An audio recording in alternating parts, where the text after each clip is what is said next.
નમસ્કાર, હું છું જોગલ નાથાન, મારી સાથે સાગર જોશી. અમે બંને મિત્રો આવી ગયા છે જુનાગઢ. આમ તો અમે તમને ઘણા બધા પરંપરાગત જે લોકો હવામાન જોતા હોય છે એમને મળાવતા હોય છે. તો હું આજે જુનાગઢ આવ્યો છે અને મારી સાથે છે પરેશભાઈ ગોસ્વામી. લોકો જાણે છે, મારે કોઈ ઓળખ દેવાની જરૂર નથી. ખેડૂતના સંતાનો અને ખેડૂતો ઘર ઘર સુધી એમને ઓળખે છે. મારે પરેશભાઈને પૂછવું છે કે આવનારું વર્ષ કેવું છે, સાદા અને સરળ ભાષામાં આપણા ખેડૂતોને સમજાઈ જાય એ રીતે મારે વાત કરવી છે. પરેશભાઈ, રામ રામ. રામ રામ. મજામાં? એકદમ. કેવું છે પરેશભાઈ? આવું માન લ્યો કે આવશે હવે 15 જૂનથી વર્ષ ચાલુ થશે, કેવું વર્ષ રહેશે? આમ જોવા જઈએ તો હજી ટેકનોલોજી મોટા ભાગે શું છે કે હું મિટિયોલોજીનો વિદ્યાર્થી એટલે ટેકનોલોજીના આધારે અમે વધારે પ્રિડિક્શન કરતા હોય છે. પણ આપણા ભારત દેશની જે પરંપરા છે ને એમાં પણ જે આપણી વિજ્ઞાન જે છે એમાં બે પ્રકારના વિજ્ઞાન ચાલે છે. એક આપણું જે ખગોળ વિજ્ઞાન એટલે કે દેશી વિજ્ઞાન, જે આપણા વડીલો હતા, જે ઋષિ મુનિઓ હતા, એક દેશી વિજ્ઞાનનો સિદ્ધાંત આપીને ગયા છે. એ પ્રમાણે પણ ચાલે છે. અને આજની 21મી સદીની જે ટેકનોલોજી છે, જેને આપણે સેટેલાઇટના માધ્યમથી જે પ્રિડિક્શન કરતા હોય છે, જે આધુનિક ટેકનોલોજી, જેને આપણે ઉપગ્રહ પણ કહીએ છીએ, એટલે મોટા ભાગે જે મારું પ્રિડિક્શન આવે છે આજની આધુનિક ટેકનોલોજી પ્રમાણે હોય. જે પરંપરાગત જે જોવામાં આવે છે, જેની અંદર ખાસ કરીને ભડલી વાક્યના જે સિદ્ધાંતો છે. ભડલી એટલે આમ તો ભડલી એક પરિવાર હતો, એના દ્વારા ઘણા બધા સંશોધનો થયા છે. એ દેશી વિજ્ઞાનના સંશોધનો થયા છે. ભડલીને લગભગ 700 જેટલા વર્ષ થયા છે. 700 વર્ષ પહેલા જે એની ભડલી વાક્ય પુસ્તકની અંદર જે પણ કહી દીધું છે ને, એ આજે પણ સચોટ સાબિત થાય છે. એટલે એના આધારે હોળીનો પવન હોય, કસકાતરા હોય, અખાત્રીજનો પવન હોય, ચૈત્રી દનૈયા હોય, એના આધારે પણ આપણા વડીલો આગાહી કરતા હોય છે.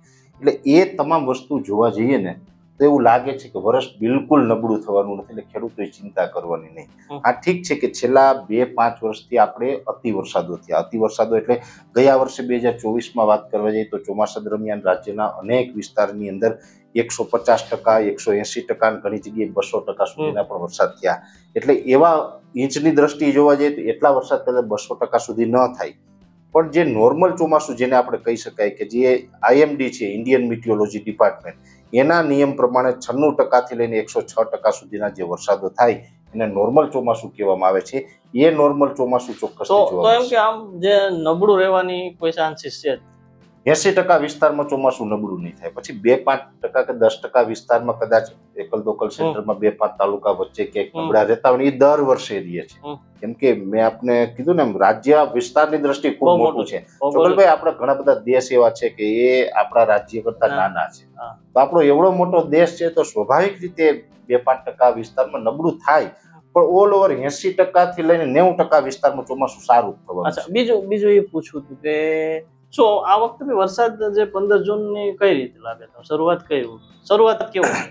શરૂઆતમાં અત્યારે જે અમને લાગે છે, અત્યારનું પ્રેડિક્શન કેવું બોલો? હું નહીં. હા, એટલે એનું કારણ છે કે જે હું ટેકનોલોજીના આધારે પ્રેડિક્શન કરતો હોય, જેમાં અલ્નિનો અને લાનિનાનું જે બેલેન્સ છે, એ બેલેન્સની વાત કરવા જઈએ તો સૌ પ્રથમ આપણે ચોમાસા પહેલા આવતું હોય છે પ્રી મોન્સૂન. પ્રી મોન્સૂનની અંદર જોવા જઈએ તો મે મહિનાના 2 અને 3 અઠવાડિયામાં બંને અઠવાડિયાની અંદર પ્રી મોન્સૂન એક્ટિવિટીના ઝાપટાઓ પડશે અને છૂટાછવાયા વરસાદો થશે. જોકે એમાં વાવણી લાયક વરસાદની સંભાવનાઓ ન હોય. બરાબર. બીજો પ્રી મોન્સૂન એક્ટિવિટીનો રાઉન્ડ આવશે લગભગ 7 જૂનથી લઈને 15 જૂન દરમિયાન. એ પણ પ્રી મોન્સૂન એક્ટિવિટી હશે. અને આ વર્ષે જે પ્રમાણે જે તાપમાન ઊંચું જાય છે, હજુ કેમ કે ઉનાળાનું જે શરૂઆત છે, માર્ચ મહિનો છે, હજી એપ્રિલ અને મે મહિનાની અંદર ખૂબ ગરમી પડવાની છે. અને જે રીતે તાપમાન ઊંચું જવાનું છે, એટલે જમીની તાપમાન ઊંચું જશે તો સ્વાભાવિક રીતે એની સાથોસાથ આપણું જે અરબ સાગરનું તાપમાન છે એ પણ ઊંચું જવાનું છે. અને અરબ સાગરનું તાપમાન જ્યારે પણ 28-29 ડિગ્રી કરતા ઉપર જાય ત્યારે હંમેશા ત્યાં વાવાઝોડું એટલે કે સાયક્લોન બનવાની સંભાવનાઓ છે વધી જતી હોય છે. એટલે આ વર્ષે બંગાળની ખાડી અને અરબ સાગર બંનેમાં ચોમાસા પહેલા એક સાયક્લોન બને ને એવી મને 90 થી 95% સુધીની શક્યતાઓ દેખાય છે. કેમ કે હવામાનની અત્યારની જે ચાલ છે, જે પ્રમાણે તાપમાન ઊંચું જવાનું છે, મે મહિનાથી લઈને જે પ્રમાણે વરસાદી જે ગતિવિધિ ચાલુ થશે અરબ સાગરમાં, પ્રી મોન્સૂન એક્ટિવિટીઓ આપણે આવશે, એટલે વરસાદી સિસ્ટમો બનશે ને એ વરસાદી સિસ્ટમની સાથે ઊંચું તાપમાન હોય એટલે વાવાઝોડું બનતું જ હોય છે. પછી લેન્ડ કરે ન કરે, ગુજરાત સુધી પહોંચે, બીજા રાજ્યમાં અસર કરે અથવા તો દરિયામાં સમેટાઈ જાય. વરસાદ શરૂઆત થાય એ પહેલા વાવાઝોડા આવશે એવું બનશે? માની લો 15 જૂન કે મે મહિનાની શરૂઆત આસપાસ વાવાઝોડાથી થશે એવું બને? ચોમાસા પહેલા વાવાઝોડું, દાખલા તરીકે 2021માં 17 મે 2021ના રોજ તૌતે નામનું સાયક્લોન આવ્યું. એવી જ રીતે હમણાં છેલ્લું વાવાઝોડું આપણે ગુજરાતની પાસે નીકળ્યું બિપરજોય, જે કચ્છ અને પાકિસ્તાન ઉપર લેન્ડ થયું હતું ની અસર થઈ, એ પણ ચોમાસા પહેલા 15 જૂને નૈઋત્યનો ચોમાસા પહેલા સાયક્લોન આવી ગયું. અને એવી જ રીતે આ વર્ષે પણ વાવાઝોડાથી ચોમાસાની શરૂઆત થઈ એવી આશંકા છે. પછી આ ઓગસ્ટ વાળી શું વાત છે? ઓગસ્ટમાં બધા કે આમ લાલીનો એ બધા કે સમુદ્રનું પાણી ઠંડુ થઈ જાય. હવે એ હું તમને સમજાવું, પણ પેલા તો જગલભાઈ શું છે કે મેં આપણે કીધું વાવાઝોડાથી શરૂઆત થાય, એટલે વાવાઝોડું આવશે ને એટલે સમગ્ર ભેજ છે ને ખેંચી નાખે.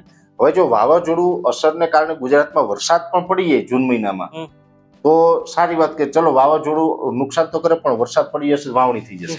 પણ ભેજ ખેંચીને જો નીકળી જશે ને તો એ ભેજ ખેંચી ફરીથી પાછો અરબ સાગરમાં ભેજ આવે ને વળી પાછી સિસ્ટમો ડેવલપ થાય તો થોડોક સમય લાગે. એટલે નૈઋત્યનું ચોમાસું જે આપણે કહીએ છે ને નિરંતર નૈઋત્યનું ચોમાસું જે સૌ પ્રથમ વલસાડ જિલ્લાથી પ્રવેશ કરે છે એ ચોમાસાને લગભગ પ્રવેશવા માટે વાર લાગે. એટલે દર વર્ષ કરતા આ વખતે ચોમાસાની શરૂઆત મોડી થશે. તો બોતરું તો નહીં કાઢે? નહીં, બોતરું એટલે 72 દિવસનો ગેપ આવે એવું બધા કહેતા હોય છે. એની સંભાવનાઓ ઓછી ગણીએ, પણ ચોમાસું મોડું ચાલુ થશે ને એવું ચોક્કસ લાગે છે. એટલે કદાચ એવું બની શકે જૂન મહિનાના છેલ્લા અઠવાડિયામાં કદાચ. માની લો કે પહેલા અઠવાડિયામાં જે ઓલું વાવાઝોડું આવવાનું છે એમાં બધા સત્રસર વરસાદ વાવણી લાયક થઈ જાય તો સારી વાત છે. તો પછી પણ એ વાવાઝોડામાં વાવણી થઈ કહેવાય. હા બરાબર. પણ એ નૈઋત્યનું ચોમાસું ન કહેવાય, રેગ્યુલર ચોમાસું નથી. રેગ્યુલર ચોમાસું ન કહેવાય. એવું તો 17 મે ના રોજ જે વાવાઝોડું આવ્યું હતું તાવતે તો ઘણા ખેડૂતોએ વાવણી કરી દીધી હતી કે ભાઈ ઓરવીને વાવેતર કરીએ ને એવું થઈ જાય, થઈ જાય. બરાબર છે. એટલે એ વાવણી કરી દે ખેડૂત, એ વાત આખી અલગ છે. પણ એ નૈઋત્યનું ચોમાસું ન ગણાય, એ તો વાવાઝોડાનો વરસાદ હતો. એટલે એમ કદાચ આપણે વાવેતર થાય વાત અલગ છે, પણ નૈઋત્યનું ચોમાસું છેલ્લા અઠવાડિયામાં જૂન મહિનામાં આ વખતે પ્રવેશ કરે એવી શક્યતાઓ છે. અને તમારો જે બીજો પ્રશ્ન હતો કે ઓગસ્ટ મહિનામાં, સામાન્ય રીતે જોવા જઈએ ને તો આપણું જે આખી વેધર સાયકલ ચાલે છે, આમ તો છેલ્લા એક દાયકાથી વેધર સાયકલ થોડીક ખોરવાયેલી છે. એટલે જ્યાં પડે ત્યાં અતિવૃષ્ટિ થઈ જાય વરસાદમાં, નથી પડતો ત્યાં ઘણી વખત આપણે અનાવૃષ્ટિ જેવો માહોલ જોવા મળે. આ વર્ષે છેલ્લા 2 વર્ષથી આપણે અલનીનોની ઇફેક્ટ હતી. અલનીનો એટલે કે જે સ્વાભાવિક રીતે પ્રશાંત મહાસાગરનું તાપમાન છે એ નોર્મલ કરતા ઊંચું જાય ને અલનીનો કહેવામાં આવે. એટલે ત્યાં તાપમાન ઊંચું હોય ત્યાંનું પાણી ગરમ થાય. હવે ત્યાંનું પાણી ગરમ થાય એટલે ત્યાંનું ઠંડુ પાણી છે એ હિન્દ મહાસાગર સુધી આવે, ધક્કો મારે છે. તો આપણું જે હિન્દ મહાસાગરનું જે તાપમાન છે એ ઘટે. એટલે એ ઘટે ને આપણે શું કહીએ આઈઓડી. આઈઓડીનું ફૂલ ફોર્મ થાય ઇન્ડિયન ઓશન ડાયપોલ, જે આપણો હિન્દ મહાસાગર. એટલે એ ત્યાં તાપમાન આપણું ઠંડુ પાણી આવીએ એટલે આપણે વરસાદી સિસ્ટમ ન બને. એટલે વાં અલનીનો છે એટલે આપણું પાણી ઠંડુ થયું એટલે આપણે વરસાદી સિસ્ટમો ન બની અને આપણે ઓછો વરસાદ પડે. હવે માનો કે ત્યાં લાનીના સક્રિય થાય. લાનીના એટલે કે પ્રશાંત મહાસાગરનું તાપમાન છે એ નીચું આવે નોર્મલ કરતા. એ નીચું આવે એટલે ત્યાંનું પાણી ઠંડુ છે તો ત્યાંનું ગરમ પાણી છે એ પાછું ફરીથી આપણા તરફ આવે, એ હિન્દ મહાસાગર તરફ આવે. તો આપણું જે સમુદ્રી તાપમાન છે એ જેટલું ગરમ રહે ને એટલી વરસાદી સિસ્ટમો વધારે બને. એટલે આપણા જે પેરામીટરો છે ને અલનીનો અને લાનીનો છે એ પ્રશાંત મહાસાગરનું પેરામીટર છે. આપણું જે અરબ સાગર, બંગાળની ખાડી ને હિન્દ મહાસાગર, આ જે તાપમાન છે ને એ ઊંચું રહેવું જોઈએ. અને એમાં એક છે એમ જેવો એટલે કે મિડલ ઝુલન ઓશન, એનું તાપમાન પણ પોઝિટિવ રહેવું જોઈએ. અને આઈઓડી એટલે ઇન્ડિયન ઓશન ડાયપોલ, એનું તાપમાન પણ પોઝિટિવ રહેવું જોઈએ. બંગાળની ખાડીનું તાપમાન પણ છે ને ઊંચું રહેવું જોઈએ. આ ઊંચા તાપમાન હોય એટલે વધુમાં વધુ વરસાદી સિસ્ટમો બને અને આપણે લાભ મળે. તો આ વખતે એવો પૂરેપૂરો સંકટ છે કે આપણું કઈ ખોરવાય એવું લાગતું નથી. તમારું શું? અત્યારે મારું એવું માનવું છે કે ખોરવાય એવું લાગતું નથી. વરસાદી સિસ્ટમો કન્ટિન્યુ બનતી જ રહેશે. ઇન્ડિયન ઓશન ડાયપોલ છે પોઝિટિવ ફેઝમાં રહેશે ને એનું જે ગરમ જે પ્રવાહ હશે એ સીધો પ્રેશર કુકરની જેમ સીધો ધક્કો જ લાગે છે. હિન્દ મહાસાગર એટલે કે જે શ્રીલંકાથી નીચેનો જે ભાગ છે જેને ભૂમધ્ય રેખા કહેવામાં આવે છે, ત્યાંથી નીચેનો ભાગ છે સમગ્ર હિન્દ મહાસાગર છે. એની જે ગરમી છે એ ઉપર આવે. ઉપર આવે એટલે ક્યાં આવશે? એક સાઈડ અરબ સાગર છે ને એક સાઈડ બંગાળની ખાડી છે. હવે ગુજરાતમાં વરસાદ આવશે તો કાં તો બંગાળની ખાડીમાં સિસ્ટમ બનશે કાં તો અરબ સાગર, બાકી ક્યાંય બીજે સિસ્ટમ બનતી જ ના હોય. એટલે આ બંનેની અંદર ગરમી બની રહેશે અને એ બે બંનેમાં ગરમી બની રહેશે એટલે વરસાદી સિસ્ટમો બની રહેશે અને આપણે સારા વરસાદ થશે. બીજો મહત્વનો પ્રશ્ન હતો કે ઓગસ્ટ મહિનામાં, હા, તો એ છેલ્લા 2-3 વર્ષથી આપણી વરસાદી સાયકલ ખોરવાય છે, જેને કારણે આપણે બંગાળની ખાડીમાં ખૂબ સિસ્ટમો બને છે. બંગાળની ખાડીની જનરલ સિસ્ટમનો જે ટ્રેક છે ને એ બંગાળની ખાડીમાંથી એ સિસ્ટમ આગળ વધે એટલે ઓરિસ્સા થઈ મધ્યપ્રદેશ ઉપર થઈ અને મધ્યપ્રદેશ સુધી ઉત્તર પશ્ચિમમાં ગતિ કરે, એટલે કે વાયવ્યના ખૂણામાં ગતિ કરતું આવે. એટલે આપણે એમ લાગે કે હવે આ સીધી આવશે ને તો ગુજરાત ઉપર આવશે, પણ મધ્યપ્રદેશ ઉપરથીનો ટ્રેક હંમેશા ચેન્જ થતો હોય. મધ્યપ્રદેશ ઉપરથી ઉત્તર તરફ જાય એટલે યુપી અને રાજસ્થાન અને એ તરફ નીકળી જતું હોય. એટલે સામાન્ય રીતે અત્યાર સુધી એવું ચાલતું કે બંગાળની ખાડીની જે સિસ્ટમ હોય ને એનો ગુજરાતને લાભ ઓછો મળે, પણ 2-5 વર્ષથી કે એક દાયકાથી જે વરસાદી જે વેધર સાયકલ ખોરવાય છે એને કારણે એ મધ્યપ્રદેશથી ઉત્તર તરફ જવાને બદલે પશ્ચિમ તરફ ચાલે છે, એટલે સીધી ગુજરાત ઉપર આવે છે. એટલે હમણાં જોયું ને આપણે ગયા વર્ષે અને આગલા વર્ષે આપણે વરસાદો બહુ પડે, 200% પડે.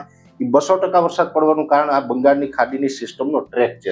બીજું આમ અમારા બધા પત્રકાર મિત્રો હોય ને જ્યાં રિપોર્ટિંગ કરતા હોય ને એ એમ કહે છે કે જે આ સોમનાથ થી જે આવે છે ને પ્રવાહ સિસ્ટમ, એ કે અમારા જે પૂર્વ છે ને ઉત્તર ગુજરાત છે ને પૂરેપૂરું પાલનપુર, ડીસા, થરાદ ત્યાં ફક્ત સૂર્યું થઈ જાય કે એ સાવ ધીમું થઈ જાય. જે સિસ્ટમ જુનાગઢમાં પછી 15-20 લાવી હોય ને ત્યાં પૂછે ઓલું એવું કેમ બને છે? એનો ટ્રેક જ એવો છે, એ તો વર્ષોથી એક ટ્રેક રહ્યો છે, એમાં ફેરફાર નથી થયો. જે અરબ સાગરની સિસ્ટમ, સોમનાથનો દરિયો એટલે અરબ સાગર થયો. અરબ સાગરની જે સિસ્ટમ આવે ને એ દક્ષિણ ગુજરાત અને સૌરાષ્ટ્રના દરિયાઈ કાંઠાના વિસ્તાર ને કચ્છના દરિયાઈ કાંઠાના વિસ્તારને લાભ વધારે મળે. કેમ કે આપણો જે ગુજરાતનો નકશો છે ને એમાં દરિયા કાંઠે આમ કર્વ લઈ અને પાકિસ્તાન અને ઓમાનની વચ્ચેથી એનો ટ્રેક છે, એટલે એ રૂટમાં જાય એટલે ઉત્તર ગુજરાતને એનો લાભ મળવો મળે. ઉત્તર ગુજરાતને લાભ કયો મળે? બંગાળની ખાડીની સિસ્ટમ હોય ને એનો અમુક ટકા લાભ મળે. હા, બંગાળની ખાડીની સિસ્ટમ એમાં આ વર્ષે તો ઉત્તર ગુજરાતની, ગયા વર્ષે તો વધારે લાભ મળ્યો કેમ કે બધી ગુજરાત ઉપરથી પસાર થઈ, એટલે ક્યારેક સૌરાષ્ટ્રને ગમરોડે, ક્યારેક ઉત્તર ગુજરાતને. પણ જનરલી શું છે કે બંગાળની ખાડીની સિસ્ટમ હોય ને એ ઉત્તર તરફ, મધ્યપ્રદેશથી ઉત્તર તરફ જાય ને એટલે દાહોદ, ગોધરા વાળો પટ્ટો આપણો, પંચમહાલનો, અરવલ્લીનો ભાગ, એ સાથે હિંમતનગરના ભાગો, પાલનપુરના ભાગો, એ ભાગોને લાભ આપે. અચ્છા, હા. પછી એક બીજું કે તમે જે વાત કરી, આમ તો આંશિક રસ્તે સારું છે ને કે જો મધ્યમ વરસાદ થાય તો આપણો ઘેડ છે ને અમુક વસ્તુમાં સારું થાય કે હાવ પેલો 150 ઇંચ પડે, 150% વરસાદ પડે, 200% વરસાદ પડે, એને લીધે ખાલી 96 થી 100 પડે તો કઈ નોર્મલ ચોમાસું એમ. એ ખેડૂતના હિતમાં છે. નોર્મલ ચોમાસું થાય તો જ ખેડૂતને ફાયદો. નોર્મલ કરતા ઓછું થાય કોઈ નુકસાન, અને નોર્મલ કરતા વધી તોય બધું ધોવાઈ જાય. એટલે નોર્મલ થાય ખેડૂત માટે સારા સમાચાર ગણું ને હું એવું વ્યક્તિગત માનું છું જોગલભાઈ કે આ વર્ષનું ચોમાસું છે એ ખેડૂત માટે ફાયદો લઈને જ આવશે. આ નુકસાનકારક નહીં હોય. તમે જે કહો ને ઘેડમાં, ઠીક છે, ઘેડ વર્ષોથી નુકસાની સહન કરતું આવે છે, ગયા વર્ષે તો બહુ નુકસાની. આ આવનારું ચોમાસું છે 2025 એમાં કદાચ એકાદો વરસાદમાં તીવ્રતા વધી જાય ને કદાચ થોડુંક એમાં નુકસાની થાય, એ તો દર વર્ષે થાય. આ બધા પાણી ત્યાં જાય છે, પણ જે ગયા વર્ષે નુકસાની થઈ ને 2024માં એટલી નુકસાની આ વર્ષે નહીં, આવું મારું માનવું છે. એટલે નોર્મલ ચોમાસું રહેશે. બીજું તમારું આમ ચોમાસાની જે આખી સાયકલ છે, મંથલી છે, એમાં કઈ વધારે ઘટાડો છે કે તમે એટલું લાંબુ? એટલે જૂન મહિનામાં આ વખતે ટૂંકમાં છેલ્લા અઠવાડિયામાં નૈઋત્યની ચોમાસાની શરૂઆત થાય એટલે જૂન મહિનામાં નોર્મલ કરતા થોડુંક વરસાદનું પ્રમાણ ઓછું રહેશે. એ પછી જુલાઈ ને ઓગસ્ટની અંદર સારા વરસાદો પડશે, એટલે નોર્મલ જે પડવા જોઈએ પડી જશે. સપ્ટેમ્બરમાં પણ 15 સપ્ટેમ્બર સુધી સારા વરસાદો પડશે. અને એકંદર જોવા જઈએ ને તો જે ચોમાસું જૂન મહિનાથી શરૂઆત થશે ને નૈઋત્યના ચોમાસાની, એટલે ધીમી શરૂઆત હશે. જુલાઈ મહિનામાં જે શરૂઆત હશે ને એ નોર્મલ હશે. ઓગસ્ટ અને સપ્ટેમ્બરમાં નોર્મલ અથવા તો નોર્મલ કરતા થોડુંક વધારે વરસાદનું પ્રમાણ રહે, આ ટાઈપની સાયકલ જોવા મળશે. ઓકે, તો આ પરેશભાઈ ચોમાસાને લગતી વાત કરી છે અને મને એમ લાગે છે કે, પણ મારે પરેશભાઈને એક બીજો છેલ્લે પ્રશ્ન પૂછવો કે તમે આ રેગ્યુલર બધું જોતા હો છો, બરાબર? તો તમને લોકો કેવું રહે, તમને શું લાગે આ વખતેની ચોમાસું તમે જાણ્યું જોયું એટલા વર્ષને આમ કમ્પેરલી ક્યાં વર્ષ સારી તમે સરખાવશો કે આ વર્ષ જેવું થશે? મને એમ છે કે આ વર્ષ આવું થયું હતું, આની પેલા 2000માં કે આવું? હા, એટલે એવું કહી શકાય કે આમ તો 2016 ઈ એક સારું હતું, 17 પણ સારું હતું. અચ્છા, બરાબર છે. 18માં થોડુંક અનરેગ્યુલર થયું હતું, અઠકડબકડ હતું, લેટ થયું હતું, લેટ બહુ થયું, પાછળથી સારું થઈ ગયું. અને એક 19માં પાછું અતિવૃષ્ટિ થઈ ગઈ હતી, 20માં થોડુંક ખેડૂતને સારું રહ્યું, એટલે એ ટાઈપનું ચોમાસું આ થશે. આમ તો જોવા જઈએ તો કુદરતભાઈ 5 વર્ષ જાય ને 5 વર્ષમાંથી 2 વર્ષ એવા હોય કે એમાં ખેડૂતને ઉત્પાદનની દ્રષ્ટિએ અને નુકસાનની દ્રષ્ટિએ ફાયદો રહે, નુકસાની બહુ નથી થતી. બાકી 5 માંથી 3 વર્ષ તો એવા હોય કાં તો અતિ વરસાદ પડી જાય નુકસાન થાય ને કાં તો ઓછો વરસાદ પડે નુકસાન થાય. 5 માંથી 2 વર્ષ ખેડૂતને સારા આવે છે. એટલે એ 5 માંથી 2 વર્ષ હોય ને એમાંનું આ 2025 છે આ. ઓકે, તો આ પરેશભાઈ છે, પરેશભાઈ રેગ્યુલર, એમની પણ પોતાની ચેનલ છે, બહુ અનુભવી છે અને વૈજ્ઞાનિક રીતે જોતા આ બધું મેટ્રોલોજિસ્ટ કહેવાય ને, જે એ બધું જોવે છે જાણે છે, બહુ હોશિયાર છે. ખેડૂતના બધા લોકો એમને ઓળખતા હોય. આજે હું અમદાવાદથી, હું સાગર જોશી માં આવ્યા, પરેશભાઈ જોડે મળ્યા, વાત કરી, બહુ આનંદ આવ્યો અને અમારી વાત ખેડૂતો પાસે જઈએ, જાણીએ, જોઈએ અને અમે પણ ખેડૂતોનો કોઈ સારો મેસેજ તમારા સુધી પહોંચાડવાનો પ્રયાસ કરીએ છીએ. બસ આટલું. જય જય ગરવી ગુજરાત.